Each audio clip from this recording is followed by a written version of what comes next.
ये लो बेटा। अरे कहाँ भाग रहे हो?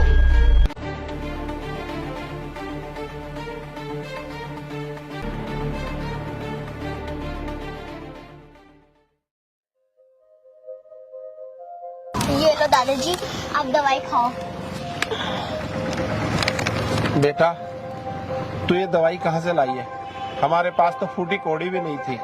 दादाजी, जो आपने सब्जी उगाई थी मैंने उनको बाजार में बेचकर ये दवाई लाई हूँ। बेटा झूठ मत बोल, इस प्रकार ना तू मुझे और अपने आप को दुख पहुंचा रही है। पहले आप दवाई खाओ दादाजी।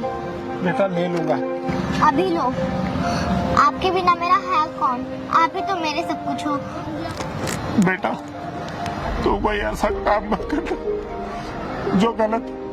मैंने तुझे ना बहुत अच्छे से पाला है बेटा, तुझे बहुत अच्छा इंसान बनना है, इस समाज और सोसाइटी के लिए ना बहुत कुछ करके दिखाना है। दादा तुम इतना मत सोचो, दवाई लो। बेटा ये कौन आया? बेटा तुमने इनका कोई सामान तो नहीं उठाया? अरे नहीं दादाजी, इन्होंने तो मेरी हेल्प की, जिसके बदले मैंने इनको दवाइयाँ दी है। हाँ दादाजी, मैंने कोई चोरी नहीं करी। और मैं इनके पीछे इसलिए आया क्योंकि मुझे इनको कुछ देना था। ये लो बेटा। तुमने बहुत अच्छा किया। तुम सदा सफल हो, लंबी आयु पाओ बेटा, और सदा जीवन में तरक्की करो। थैंक यू दादाजी। चलो ठीक है, मैं चलता हूँ। दादाजी आप ये रखो, मैं भी आई। ठीक है बेटा। अंकल, अंकल एक मिनट। हाँ बेटा। थैंक यू सो मच, आपने दादाजी को कुछ नहीं बताया। अगर आप बता देते तो वो ये सब झेल नहीं पाते। माफ कर दो कि मैं आपकी दुकान से दवाइयाँ लेकर भागी।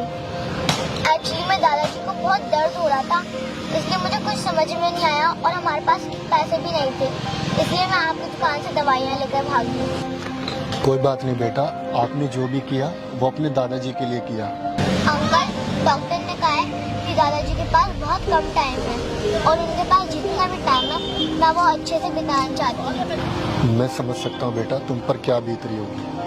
अंकल मैं जॉब करना चाहती हूँ पर कोई मुझे जॉब देता ही नहीं है। सब बोलते हैं कि तुम्हारी अभी एज नहीं होगी। बेटा वो सही कहते हैं, अभी आप बहुत छोटे हो।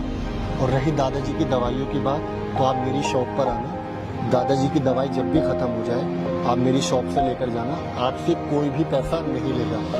और देखना आप और मैं दोनों मिलकर दादाजी के आखिरी दिन बहुत स्पेशल बना देंगे। चलो अब आप जाओ, दादाजी का ख्याल रखो, मैं चलता हूँ।